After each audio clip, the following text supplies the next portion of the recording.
So today we're going to talk about what not to do when trading or starting your trading journey. So I want to hear all the horror stories Yeah. and what we can avoid when we're getting into it. Yeah, there is definitely some pitfalls that people unfortunately fall into. And over 10 years now, can't believe how old I am, but over 10 years of doing this, I unfortunately have heard quite a few horror stories. I would probably say the biggest one that I've heard of that upsets me the most is people who give their money to other people to trade on their behalf, and that money just disappears, goes absolutely nowhere. And that tends to obviously be a scam. So I want people to avoid those. One of the things which we are very strict on within Star Trading is people need to know what they're doing with their trading. We are empowering it to do it for themselves. And if you just hand your money over to somebody without knowing the process they're following, not even knowing how they protect your capital or what strategies they're trading and what those strategies are based on, or even what the history of that strategy is, then you're leaving yourself open to being scammed and losing money. And that's the opposite of what we want. People should get into trading because they want to generate capital, right? That's why I got into it, so I could travel and make money anywhere. And so if you're just handing your money over to somebody else, that's not empowering. And we are all about empowerment at Star Trading, so we want to make sure people avoid that. Yeah, I'm just a bit in shock and outraged for these people that it's happened to. So these people must be really good salespeople. Incredible Like, salespeople. I'm a great trader. Give me your money. I'll Yeah. triple it or whatever. Yeah, And then it just disappears. just disappear. Yeah, so they very rarely present themselves as an individual trader. They're often from an organization that does this with their expert traders of blah blah blah blah blah, which all sounds lovely. It basically is. I call it kind of the magic pill of the trading world, whereas in the fitness world, it's I'll take this magic pill and you'll lose weight and you'll gain all the muscle in the world and you'll be body beautiful in a week. It's kind of like that, but in trading. And unfortunately, trading is not get rich quick. It does make you very, very wealthy if you follow the correct principles like we do at Star Trading, but it's not going to be a get rich quick thing. You're not going to turn £100 into £10,000 in the space of a week. That's not how this works. So the way that these scam artists tend to present themselves is working on behalf of a broker. It's an investment thing. You put your money in, and then you are guaranteed certain returns. You can't ever guarantee returns, but they guarantee returns. They then ask you to put your money into a particular account. You do that. It tends to be offshore, which should be the first red flag. And a little tip here for people: if you are looking at a broker, you're looking at some form of investment thing, go to their website. Legally, on the website, they have to say where they're based. So if, number one, they don't have an address on their website, major red flag, like major red flag. The second one is if their address is not in the UK, not in the USA, not in a financially regulated country, so it's maybe offshore in Cyprus or the Bahamas, that again is a big red flag. So if it's not got an address or the address is some random country that isn't properly SCA regulated, then you want to avoid. Yeah, and that means you can't chase it or claim it back or... Correct, yeah.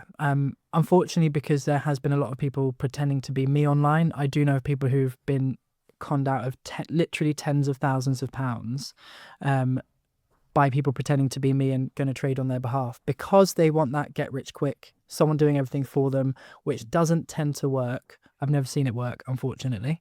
So what I would say is an additional step to stay safe is jump on a call. Jump on a Zoom call. If they're not willing to be on a Zoom call with you where you can see their face and see how they operate, then don't do it.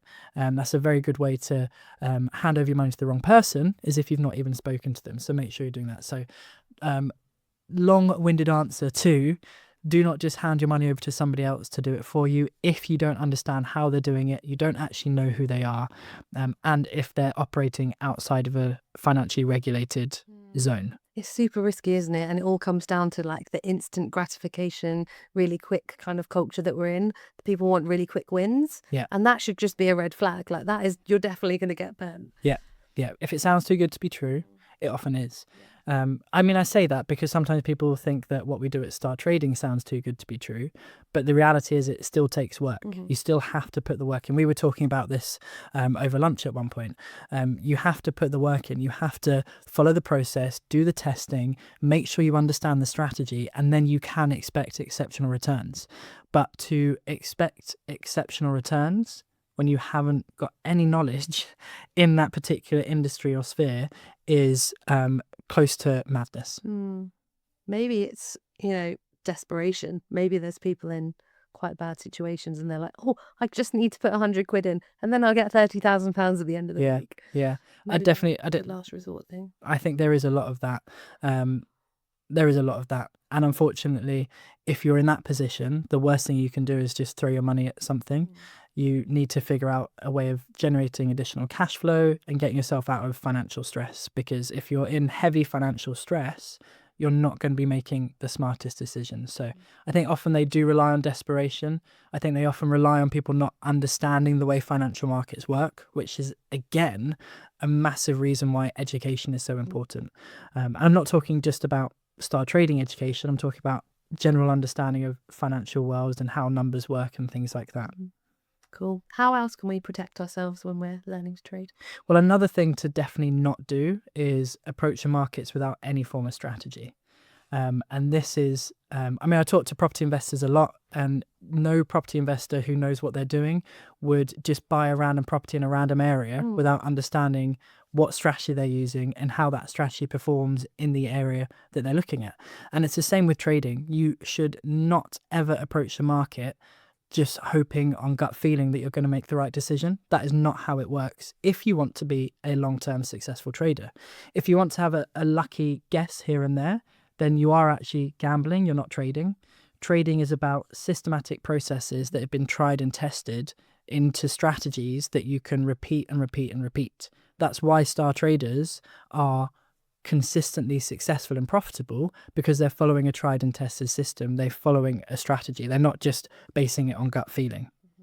So definitely don't approach the markets without a strategy in place. Do people do this? Yes. Do they really? Yeah. A lot of people. I've met people over the years who have literally spent years gambling the financial markets, thinking they were trading, but they have no system. They've got no strategy, and it becomes so obvious so quickly from just a couple of questions. So when I say to people who tell me they're trading, first of all, I ask them, oh, so what's your average percentage return?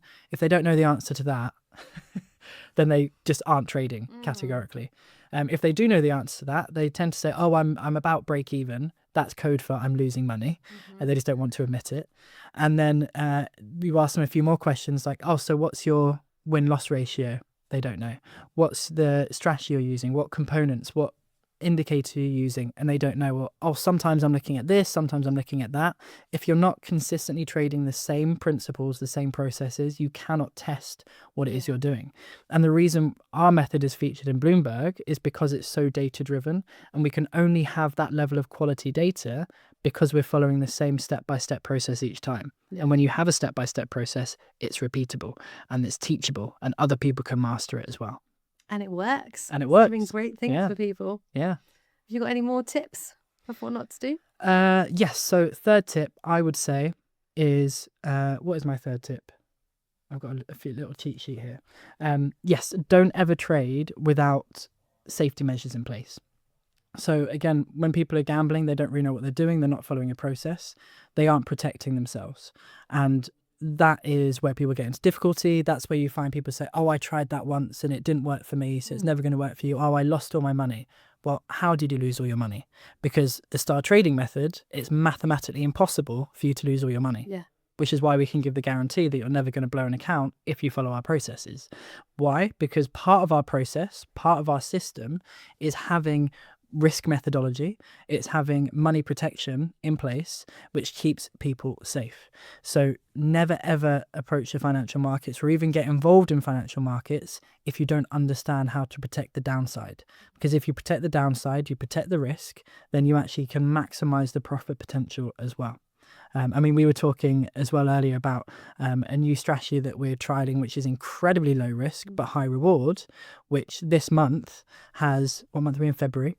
Last month it generated about 30% just off of that one strategy. Yeah, really low risk, high reward. That's huge. Yeah. But we're not releasing that to the community yet. Why? Because we want to make sure it is tried and tested over a longer period of time than just 1 month before we start releasing it to our students and our members.